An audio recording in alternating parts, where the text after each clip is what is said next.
Hello, everybody. Hello, everyone. Welcome to our Sunday evening financial education money management forum. I am so glad to be here today and so glad to have today our special guest, a great guest, great friend of mine, and a great friend of all of us, Representative Texas House of Representative Joe DeShotel is going to be joining us this evening. And we're going to be talking about what's going on in the area and how we're going to survive this crisis that we're going through. But it is great to be back to join you all again so we can have a great time learning and finding out information that we probably would have known. But before I bring our guests on, I'd like to go over some things that's going on in our community, and that is the mobile test collection. That's right, the mobile COVID mobile. Let me show you on the screen here.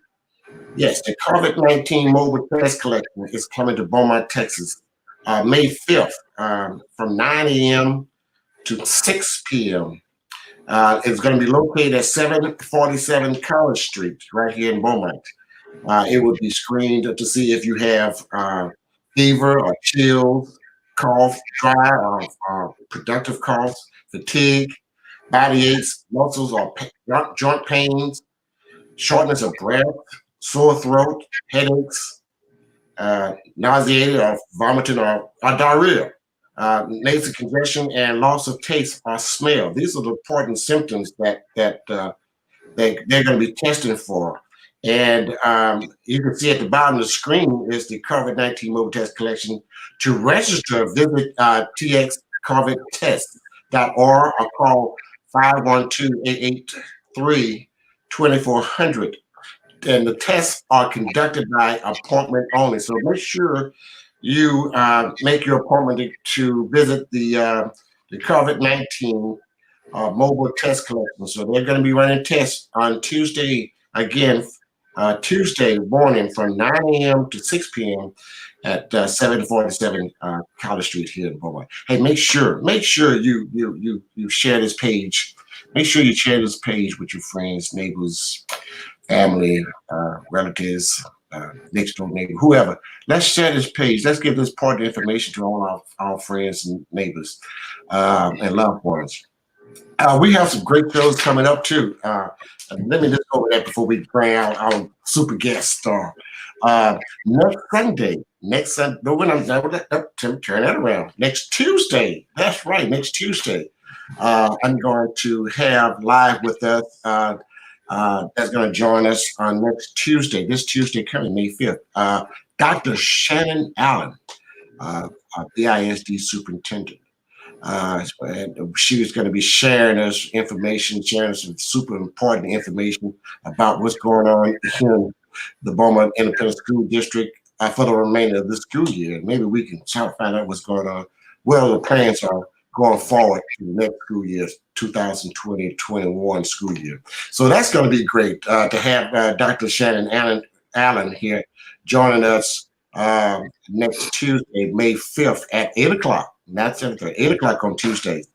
Right here on Facebook and YouTube Live. That's right, I'm live on Facebook and YouTube now. So get your information right here on the Financial Education Money Management Program that I've formed, that I just truly love to give you that information. And then on Sunday, next Sunday, the 10th, yes, next Sunday, May 10th, I will have the City of Port Arthur Health Director, Mrs. Juliet Smith, and also the City of Beaumont Health Director, Mrs. Sherry Ullman. They'll be joining us next Sunday. But again, today we got my special guest, and my guest today will be my good friend and our friend, Joe DeShotel. Joe and I go way back. We go back when it was long way. Yes, sir. Joe, you throw them tops. Dog, you're gonna show your age. Listen, ladies and gentlemen, we have Joe DeShotel with us. He's our Texas representative of the House, and Joe is This is his district, and Joe, it is wonderful that we can have someone on our that we can pick up the phone and call, or someone that we know that we can say, hey, we got a problem. Call his office, and they're ask some questions, and they get directly to him, and he's getting back to us. It's personal for us here in Southeast Texas. And Joe, we're glad to have you, and I'm glad to have you on the show. Let me move on to your deal, Joe. Let's go. There we go. And let me take this off. And we are all on the show. Now, wait a minute. I want to keep that on for a few minutes, but we're going to bring that back. And there we go. All right. Joe, kind of let us know what's going on and what we need to know. That's very important information we need to have going forward here in Southeast Texas. Well, Tony, and thanks for having me on. I've enjoyed all your shows, watching you. I've certainly enjoyed the comic relief you give on posting on your Facebook. It has us all cracking up, and we need that in this particular time. And, I've done a couple of these myself, and, a couple of these Facebook, and, I got people getting interested in watching it, and, people are taking care of me now. Jennifer got me some slick down for my hair because I hadn't been able to have a haircut. So just laying down, you can't tell how long and wiry it is. And got a wardrobe person now, Georgine Guillory gave me a port above my shirt to advertise the port. So the port is a very important aspect of Southeast Texas and the state. It's a real economic driver for the state of Texas, and it does a great job. Tony, I guess the latest things that have come down is the governor's latest proclamation, which has been rather controversial. And that is the proclamation that open businesses, some businesses open to 25% capacity. Those businesses are particularly the mall, retail outlets, restaurants, and things of that nature. Bars aren't open, but restaurants, if their revenue is 51% or more in food sales over alcohol sales, within open at 25% capacity. There's a lot of controversy about that, as I was saying, because he didn't give cities the authority I thought he should. For instance, where some of the hot spots, Dallas, Houston, where they wanted to make wearing masks in public mandatory, subject to a fine, he overrode that, and he has that authority over the mayors and county judges. So you don't have to wear a mask. You don't have to wear a mask anywhere in the state of Texas. And those masks do help. He's looking to open the state up to 50%. He says, based on the science, in about 2 weeks, the science, but the rates, the death rates and the contagious rates are still rising in Texas. So I really don't know what we're going to do 2 weeks from now. But right now, retail outlets, malls, dine-in restaurants are at 25%, movie theaters, shopping malls, museums. However, most of the movie theaters have chosen on their own not to open. They felt that it was the prudent thing to do, even though they're allowed to open, they have not opened. When it comes to what many questions I've gotten about were your beauty salons and your barbershops and massage parlors and the bars and things of that nature, no, they cannot open. They're still closed, and we're not sure if they're going to even open in 2 weeks. So that is a problem for many people's income and a grooming issue for many as well. His executive order also changed the status of travel from Louisiana. Beginning this past Friday, if you went to Louisiana, when you return to Texas, you no longer have to quarantine. But understand, if you came back on the 30th of April or before, and you within that 14-day quarantine period, you still should be quarantined under the proclamation. You're still subject to DPS coming by your house, wherever address you gave that you were going to quarantine. And I know of instances where they have actually gone to people's homes to check if they were there quarantined during the quarantine period, and you're subject to jail or $1,000 fine.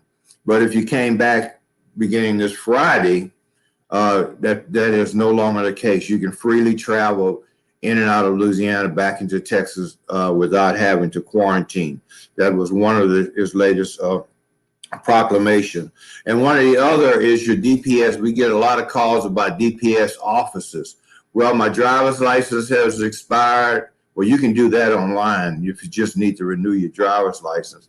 But your license plates, your on your car has those registration has expired. That has been extended. So if you have an expired registration, the little sticker on your windshield says March February, March of 2020, it's okay. You would not get a citation because the offices have remained closed. And so there you have a grace period now, and they will give you a period of time after that in order to go in and get your registration renewed.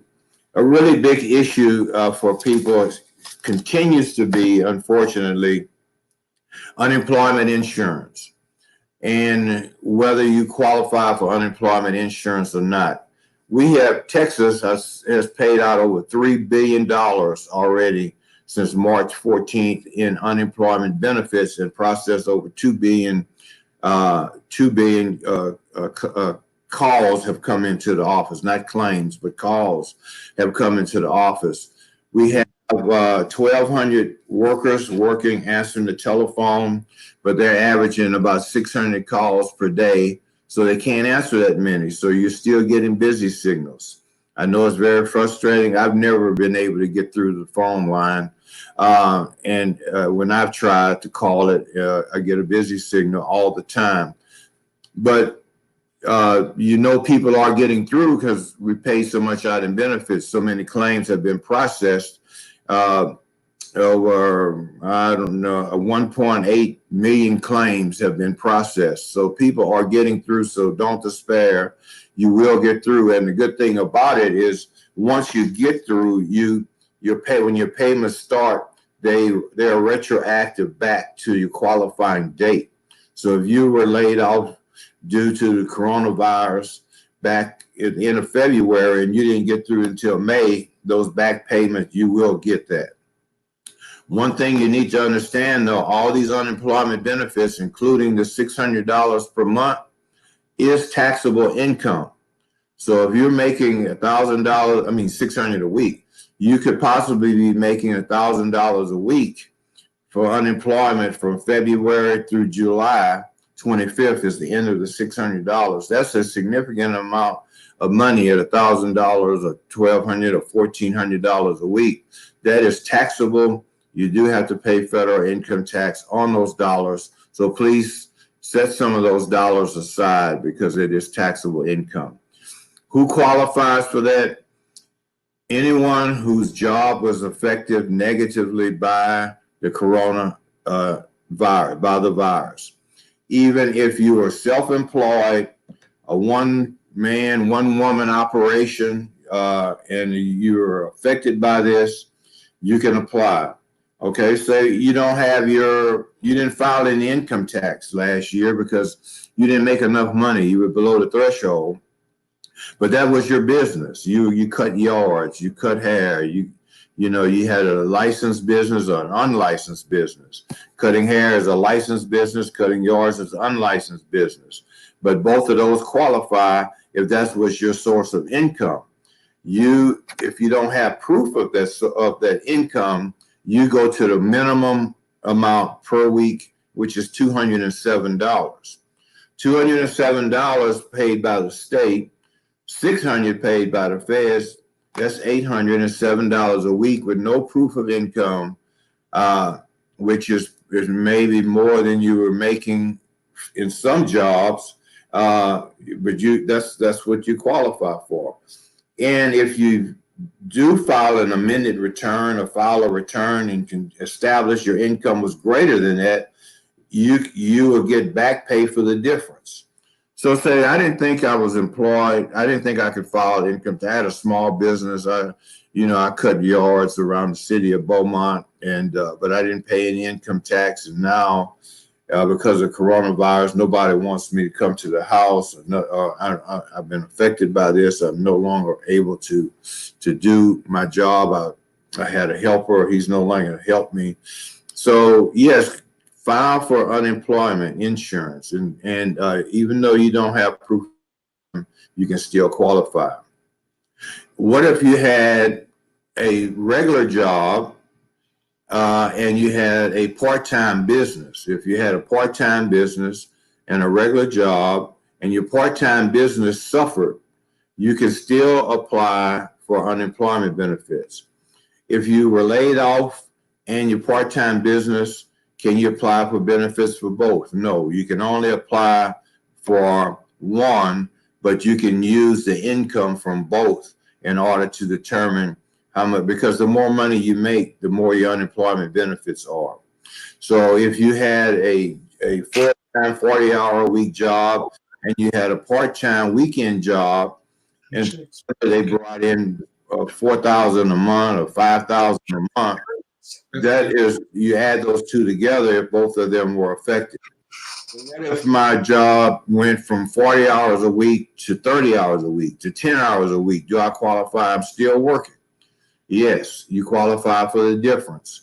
If you were working 40 hours a week, you went down to 10, 20, or 30, is scaled to that loss of income. So you can still be working and still get unemployment insurance. Those are things that are only available basically during this COVID-19 special allocation from the federal government. You get the state's unemployment benefits plus the federal $600 through July 25th of 2020. You see what I'm saying? You may have heard that the state is running out of money for unemployment benefits. Well, it's possible. It's true in that sense, but will the benefits cease? No. There's an arrangement with the federal government to borrow the money that's necessary to continue to pay the unemployment benefits. So your unemployment benefits are going to continue as long as we're in this this situation with the COVID-19. One thing that's really beginning to become a problem, however, and it was in the governor's proclamation of Friday, was people who are being called back to work. And they said, wow, I'm making, $1,000 a week on unemployment. I was making $450 a week on my job. Why would I go back? Well, some cases you don't have to go back. Some cases, if you don't go back, you're subject to be penalized and fined, having to pay that money back. And what are those cases? Well, if you're 65 or older, you're automatically in a group that's considered you do not have to come back. You're in a group that's sort of protected. Otherwise, or if you have an elderly parent in the home, say you work with your mother is 65, 80 years old, she lives with you, she's in that group that's really susceptible to the virus being very serious, and so you don't want to come home from work and bring that virus home. So you can refuse to go back to work and not be penalized and continue to get unemployment. Or if you have a pre-existing condition like diabetes, high blood pressure, or different things that are documented that puts you in a group that's susceptible to a serious illness, or your autoimmune system is down, lupus or some disease or sickness that affects your immune system in a negative way, you can say, I'm not going to go back to work because I'm afraid that I'll be exposed to virus. Then you can still receive your unemployment benefits. So it's sort of a case-by-case basis with some people, and with others, based on your age, it's pretty much automatic that you do not have to go back. That's going to be a real challenge for many businesses who are trying to open and they can't get their employees to come back into work, because I know that many, one of the things that this whole Corona COVID-19 is bringing out is showing the disparity in health care in the various communities. And you're seeing a higher number in the African American community, not because of what the virus does, not because of the biology it's just because access to health care in certain communities has been lacking for years and years, where there have been conditions that have developed, medical conditions that exist, like diabetes, high blood pressure, based in communities that don't exist in other communities. And where it does exist, you're subject to having some serious healthcare illness based on the way this particular virus operates. So as we go through the coronavirus, we're beginning to see how unprepared some communities are for situations like this, and how there are disparities and how much we need healthcare for everyone, access to healthcare for everyone. Those are things that we're going to be debating in the Texas legislature, as far as increased Medicaid, Medicare, increase, trying to pull down federal dollars that are available for healthcare to get more people